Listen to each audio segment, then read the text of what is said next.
Minasang, konnichiwa! Aku jadi penasaran nih, kira-kira ada nggak ya di antara kalian penonton-penonton aku yang bilang kalau kerja di Jepang itu mudah dan enak? Coba ada nggak komen deh? Soalnya teman-teman tahu nggak sih, kalau menurut aku ya, mungkin dari 100 orang, paling hanya 10 orang yang bakal bilang bahwa kerja di Jepang itu enak dan mudah. Ya, kenapa tidak? Kenapa tidak mudah gitu ya? Karena emang kerja di Jepang itu tuh berat banget sih teman-teman, apalagi kalian-kalian nih yang ngambilnya jalur visa magang atau visa Tokte Gino ya. Karena itu kan masuknya tuh blue collar ya, alias sektor buruh teman-teman. Tahu sendiri lah yang namanya sektor buruh itu kan kerjanya kebanyakan pakai tenaga, pakai fisik ya. Biarpun sebenarnya dipakai juga sih soft skill kayak kemampuan soft skill kita, tapi akan lebih dominan tenaga yang keluar teman-teman.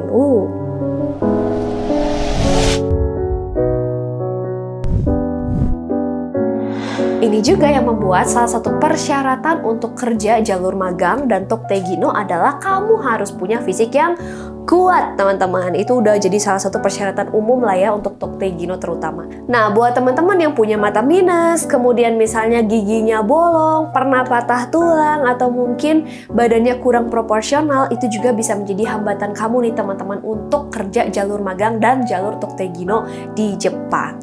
Nah, tapi ini buat kamu-kamu misalnya nih yang kerjanya indoor ya, misalnya kamu kerjanya di panti jompo gitu ya, atau di restoran, di perhotelan, di pabrik, itu sih aman-aman aja ya teman-teman, karena kamu masih di dalam ruangan ya. Tapi kalau kamu udah kerja di sektor yang di luar, outdoor, misalnya kamu kerja di bidang perikanan, pertanian, construction, atau kamu kerjanya di lapangan golf dan sejenisnya, wah itu mah aku mau ngucapin selamat, karena kamu bakal ngerasain betapa gak enaknya kerja di Jepang itu guys. Kenapa bisa gitu kak? Karena teman-teman kerja di Jepang juga hitungannya adalah per jam. Jadi kamu tuh bakal dibayar sesuai dengan jam kerja kamu teman-teman, dan no work, no pay ya. Jadi benar-benar fair banget lah pembayaran sesuai berapa jam kamu kerja.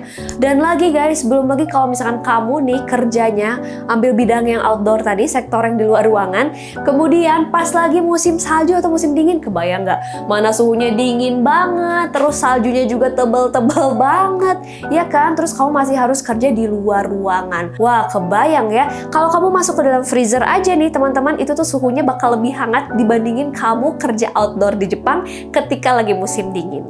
Belum lagi kalau kamu tuh harus goes sepeda nih menuju tempat kerja kamu ya yang di outdoor tadi. Wah, kebayang ya teman-teman, lagi musim salju pasti jalanan jadi lebih licin, banyak salju juga dong. Dan gimana nih kalau misalkan kalian lagi ngegoes sepeda terus kalian jatuh berkali-kali karena licin, nangis nggak tuh? Kalau aku sih kayaknya bakal nangis teman-teman. Dan buat kalian mungkin yang berpikir, kalau gitu kayaknya enak nih kalau kerja di musim panas, ya kan udah biasa nih musim panas kayak musim kemarau di Indonesia kali ya. Wah, selamat guys, kalian salah besar. Karena musim panas di Jepang itu super duper hot banget. Udah suhunya tinggi, kelembabannya juga tinggi teman-teman. Jadi udaranya tuh ekstra kering. Kebayang dong panas dan ngelekepnya tuh kayak apa ya, haredang banget pasti teman-teman. Dan juga itu tuh kamu tuh bakal sangat berkeringat ya, bakal keringatan parah gitu sih, ekstra keringat teman-teman. Aku juga pernah dengar ada orang yang bener-bener dia tuh meninggal karena dia nggak kuat sama suhu yang terlalu panas dan terlalu dingin yang ada di Jepang. Tapi nggak banyak ya, cuma beberapa orang aja. Jadi kalau misalkan kesimpulannya, kalau kalian memang nggak kuat nih, mentalnya belum kuat untuk kerja di Jepang, kalau menurut aku udah mending kalian pulang aja. Apalagi kalau kalian masih mentalnya anak mami, udah kalian kerjanya di Indonesia aja guys. Nah itu tuh kita baru ngomongin dari sisi kerjaannya aja loh.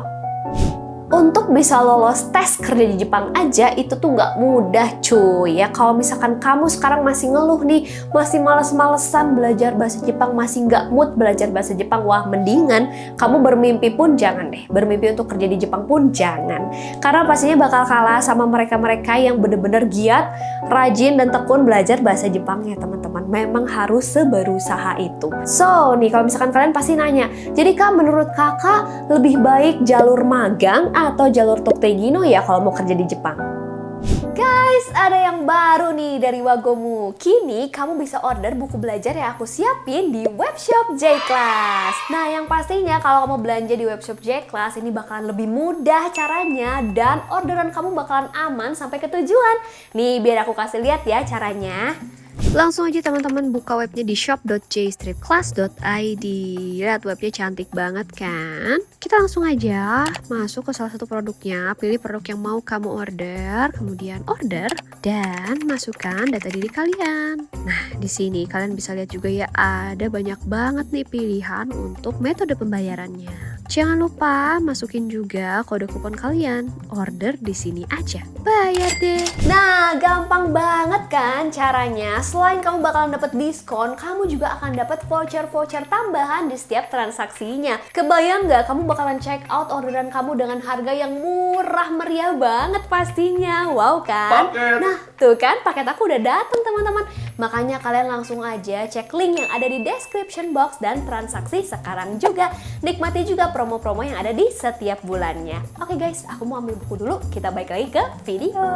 Nah, kalau dari aku sih, kalau misalkan kalian cuman mau sebentar aja di Jepang, sebaiknya kamu ambilnya yang visa magang, teman-teman. Apalagi nih buat kalian yang mau ngejar N4 aja masih males-malesan belajar, ya kan? Nah, karena kalau misalkan visa magang ini, kalian buta huruf pun masih nggak apa-apa sih, teman-teman. Asalkan ada perusahaan yang mau nerima kalian. Tapi permasalahannya adalah, memangnya ada ya tempat kerja atau perusahaan atau kantor yang mau terima karyawan yang buta huruf?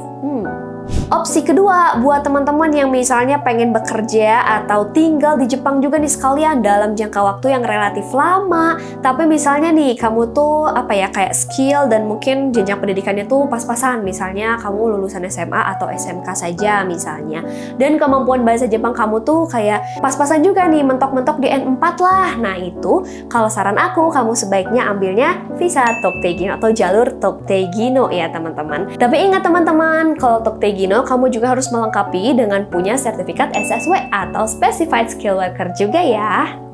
Kalau teman-teman sekarang masih nol banget kemampuan bahasa Jepangnya, bener-bener baru start nih mau belajar bahasa Jepang, udah deh guys, kamu nggak usah kebingungan dulu, nggak usah repot-repot, aku mending ambil yang mana ya, magang atau Toktegino, itu nanti aja. Minimal sekarang udah, kamu kereyeh dulu aja, kamu belajar dulu aja bahasa Jepangnya, minimal sampai kamu menguasai materi N4 teman-teman. Nah udah selesai menguasai itu, baru tuh kamu bisa tentuin mau yang mana nih. Dan lagi juga menurut aku pribadi ya, kamu harus riset dulu dong, magang tuh ada apa aja, Toktegino tuh ada apa aja, kamu juga harus riset, survei dulu, baru kamu bisa menentukan juga. Jadi jangan kamu buta banget terus kamu sosokan mau milih, jangan ya guys ya.